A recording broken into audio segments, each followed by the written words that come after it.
Dandim 1504 per Ambon, Letkol INF Leo Sinaga memberikan penghormatan terakhir kepada anggotanya almarhum Serka Elias Sowisa, korban tenggelam di Teluk Ambon. Penghormatan terakhir diberikan dalam bentuk menjadi pemimpin inspektur upacara dalam prosesi pemakaman Babinsa Koramil 1541 Baguala itu secara militer di Taman Makam Bahagia Kapaha, Kota Ambon, Jumat 22/2024. Dalam kesempatan itu, Dandim mengungkapkan rasa bela sungkawa atas berpulangnya almarhum.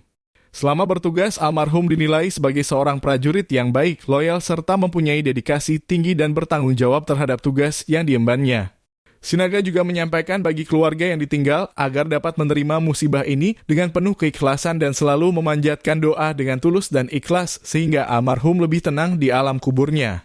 Kepergian almarhum Serka Elias Sowisa meninggalkan 1 orang istri dan 4 orang anak.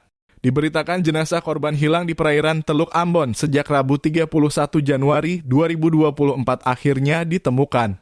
Jasad korban hanyut terbawa arus hingga ke perairan desa Amahusu, Kecamatan Nusaniwe, Kota Ambon kemudian ditemukan sekitar pukul 18.20 waktu Indonesia Timur oleh nelayan setempat Guntur Tamala Kamis 1 Februari 2024. Tamala mengaku kaget mesin speedboat yang dikendarainya tiba-tiba mogok. Setelah diperiksa, ternyata sesosok mayat tersangkut pada baling-baling mesin speedboat. Kemudian Tamala berteriak kepada warga yang berada di pesisir pantai guna membawa jenazah ke tepi.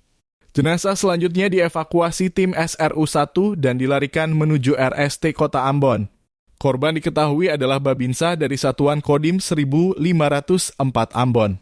Koramil 02 Baguala. Serka Elisa Sowisa 49 tahun yang tenggelam kemarin sore, Rabu 31/1/2024 di sekitar perairan dalam Teluk Kota Ambon akibat cuaca buruk. Download Tribun X sekarang, menghadirkan lokal menjadi Indonesia.